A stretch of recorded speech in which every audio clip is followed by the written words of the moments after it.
Senhor presidente, senhoras e senhores senadores, eu quero fazer uma preliminar para externar de forma muito clara o espírito da oposição nesse momento.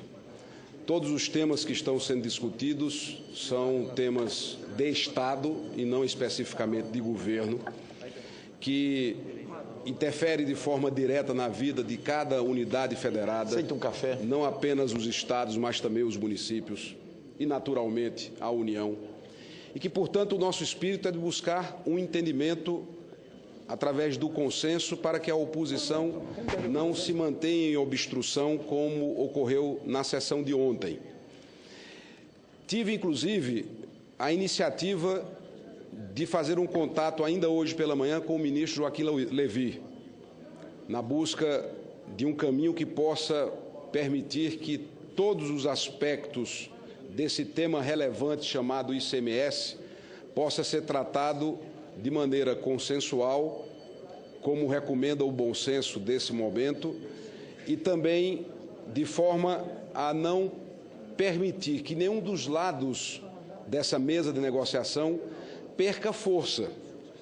O ministro Levy já externou ao líder do governo, como fez também no contato telefônico pela manhã, o desejo de votar a resolução que cria as novas regras do ICMS.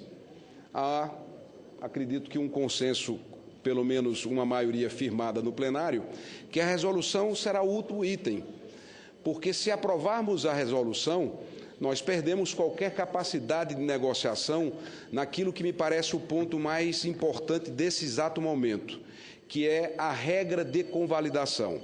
A convalidação já foi aprovada, nós sabemos, mas resta ainda uma definição mais nítida de como será a convalidação. A grosso modo, ela pode ser feita de duas formas. Ela pode ser feita de maneira escalonada, numa escadinha onde, ano após ano, o sistema velho é substituído pelo modelo novo, ou você mantém o contrato preservado na sua inteireza e muda do sistema antigo para o novo ao final do prazo de concessão, que é este o ponto de vista que tenho defendido, inclusive porque tenho conversado com setores importantes da indústria nesse sentido, na perspectiva fundamental, senhor presidente, de preservação do emprego. Todo esse debate tem deixado de fora algo que me preocupa profundamente, que é a ameaça do desemprego em determinados segmentos industriais, num país que já está sofrendo com desemprego e, infelizmente, todas as projeções apontam para um crescimento do desemprego no segundo semestre.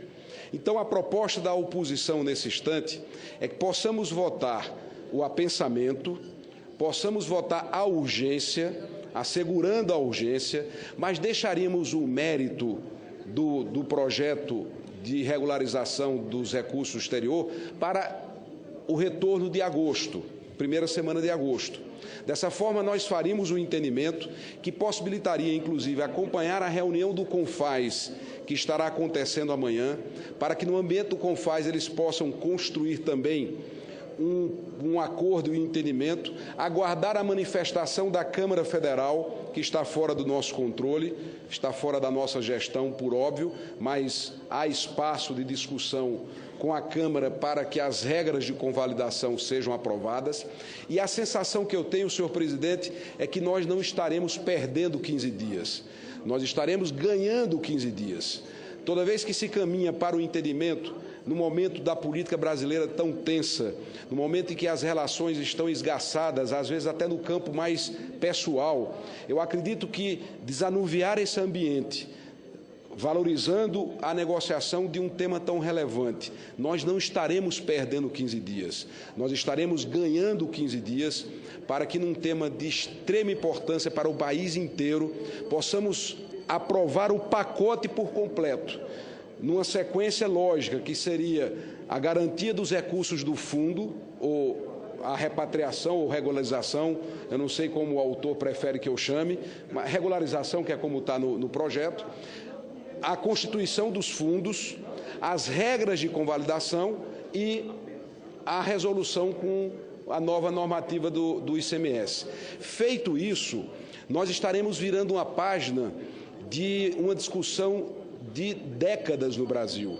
Nós não estamos discutindo esse tema, senador Aécio, há 15, 10 dias, nós estamos discutindo há 10 anos, há uma década ou mais.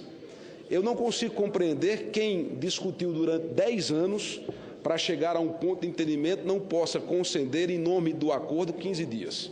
Não entra na minha cabeça essa lógica, que você não possa, depois desse esforço todo, com as dúvidas que ainda resistem e existem, sobretudo, insisto, repito, nos termos da convalidação, como essa convalidação será feita. Essa é essencial para a preservação de empregos. A minha preocupação é que, diante da crise que o Brasil vive, somada às dificuldades da própria indústria, nós tenhamos um agravamento na situação do desemprego no Brasil. O Brasil não poderá suportar um desemprego maior do que já está previsto. Não seremos nós, o Senado da República, nem a Câmara dos Deputados, responsabilizados por ter agudizado, e olhe que a sociedade, a imprensa nos cobra muita responsabilidade. E temos a oposição no Brasil tido absoluta responsabilidade em cada gesto, em cada atitude, em cada voto concedido ou em cada obstrução feita, como fizemos ontem à noite. Portanto, o apelo que dirijo, em nome desse entendimento, é que possamos, e o acordo está muito próximo, o que o líder do governo pleiteou é, vota-se o requerimento de apensamento, vota-se a urgência, e desejando votar o mérito. Eu estou propondo, vota-se o apensamento, vota-se a urgência e vamos ajustar o mérito. Conversei, inclusive, com o senador Antônio Anastasia, que tem contribuições a dar. Anastasia é um dos melhores quadros desse Brasil, um dos melhores quadros desse Senado. E fez observações pertinentes, válidas, que irão aprimorar o texto, que irão melhorar a proposta. E tudo aquilo que vem para aprimorar não pode, acredito eu, ser rejeitado de pronto. Então, o senador Anastasia está se dirigindo ao plenário, está disposto a conversar com o autor e com o relator do substitutivo, para que possamos aprimorar o texto, e o compromisso da oposição seria, então, na primeira quinzena de agosto, fazer a votação da matéria dentro de um consenso amplo, que envolveria também, concluo, senhor presidente, todos os outros temas, para que possamos, enfim, votar o pacote por inteiro, virar essa página, encerrar esse capítulo e começar uma trajetória nova nessas relações federativas. Acredito que 15 dias nós não estaremos perdendo de forma alguma, estaremos ganhando em nome de um entendimento amplo, completo e absoluto.